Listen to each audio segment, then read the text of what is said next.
Compañeros, bienvenidos al Pedristory Channel.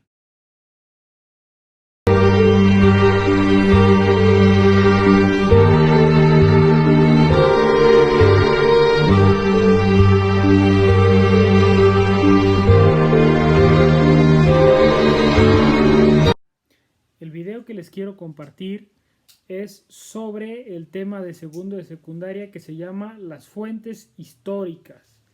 El aprendizaje que debemos de lograr es que el alumno identifique los tipos de testimonios del pasado que nos sirven como fuentes históricas, es decir, que el verbo de nuestro aprendizaje es identificar, que se encuentra en el primer nivel de la taxonomía de Bloom, que tiene que ver con la acción de recordar.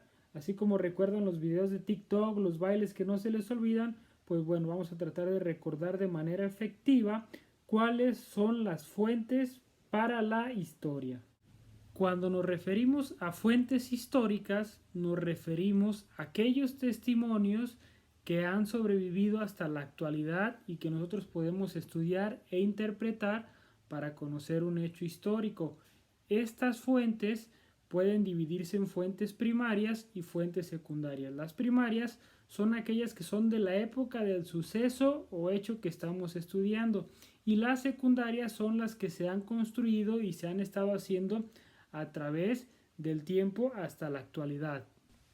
Las fuentes primarias pueden dividirse en escritas, orales, imágenes y objetos y vestigios materiales. Las fuentes escritas, que son las más conocidas, son textos que han sobrevivido al tiempo porque fueron registrados o hechos en un material más duradero, como puede ser papel, pergaminos de piel de animal, corteza de árbol, piedra, arcilla, etc.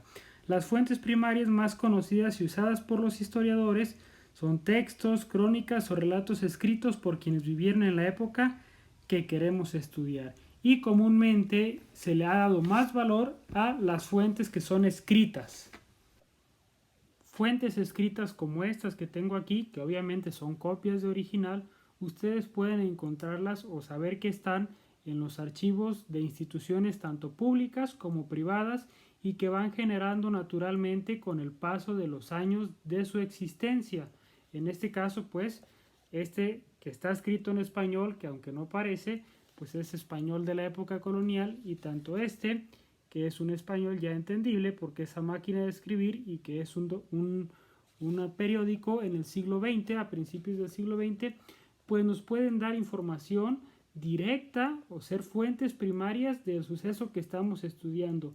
No por ser fuentes escritas o no por ser de una institución importante, quiere decir que nos arrojen la verdad o que nos ayuden a conocer tal cual la realidad. Debemos de, al leer estos documentos, al interpretarlos, de todos modos ser críticos, rigurosos sobre lo que expresan y lo que quieren decir.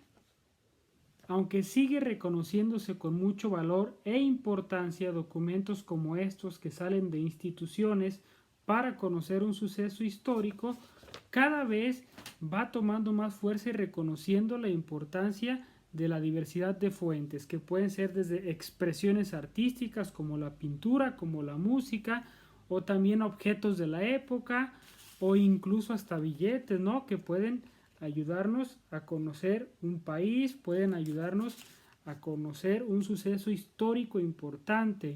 Por cierto, ¿ya vieron lo que se puede hacer con los billetes nuevos de México?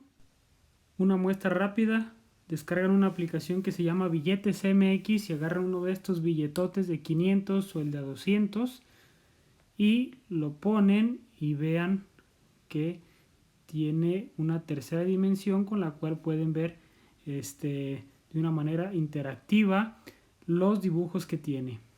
Ya regresé, el billetote era de mi mamá y ya me lo pidió, pero bueno, otras formas de conocer la historia son a través de cartas, diarios de la época, diarios de las personas que escriben lo que les va sucediendo, o sea, cosas de la cotidianidad. O por ejemplo, una que en lo personal me gusta mucho son las novelas históricas, es decir, aquellas novelas que entremezclan pasajes literarios de drama, de comedia, de tragedia, de muchas otras cosas, pueden y nos van narrando sucesos o momentos históricos que pasaron. Por ejemplo, novelas históricas como esta, ¿no?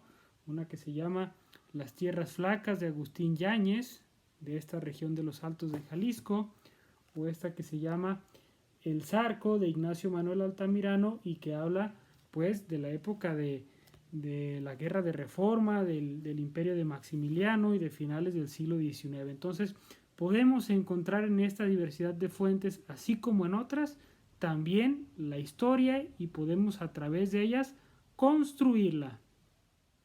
Otro tipo de fuentes primarias que también estamos reconociendo cada vez más son las que son de manera oral, es decir, las tradiciones orales que obviamente podemos nosotros conocer la historia de manera oral pues con las personas que aún se encuentran con nosotros, ¿verdad? No vamos a entrevistar las momias, pero las personas tienen muchas cosas interesantes que transmitirnos sobre sucesos históricos recientes que han vivido a través ya sea de un ritual en el que se transmiten algunas historias o a través de una entrevista a una persona, no necesariamente un ancianito, sino que haya vivido el suceso histórico que nos interesa, a través de los dichos populares que además son muy agradables escucharlos, a través de refranes, a través de historias o leyendas que se van contando y que cada vez tienen más reconocimiento como formas de aprender y construir la historia.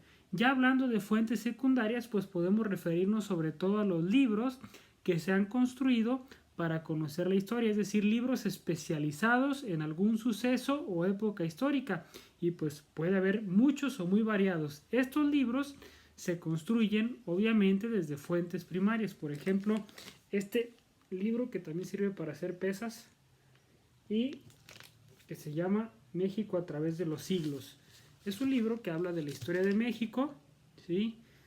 Este ladrillo, y que si lo ven ustedes al final, pues puede tener bibliografía que contiene otras fuentes que citaron para hacer este libro.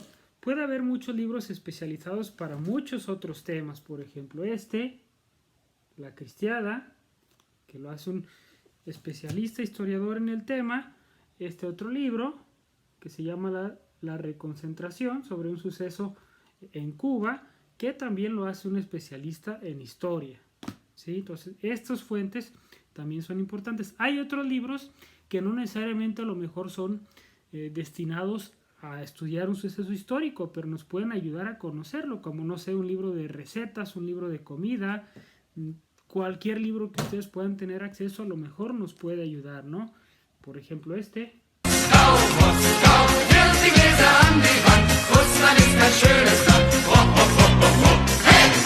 Siempre recordemos que un libro te lleva a otro libro, es decir, que ese libro te va a ayudar, si buscas en la bibliografía, a buscar más libros u otras fuentes con base a la cual hicieron ese libro.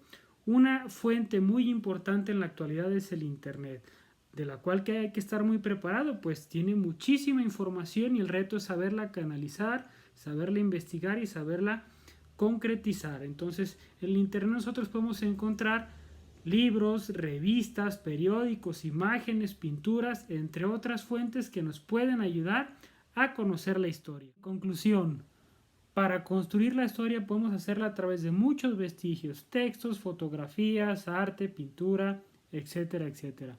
Para cumplir con el aprendizaje de esta lección, que es el de identificar, puedes tú hacer un cuestionario sobre las fuentes primarias o secundarias y la diversidad de ellas, o un cuadro o alguna otra herramienta que puedas diseñar en tu cuaderno, como una infografía probablemente.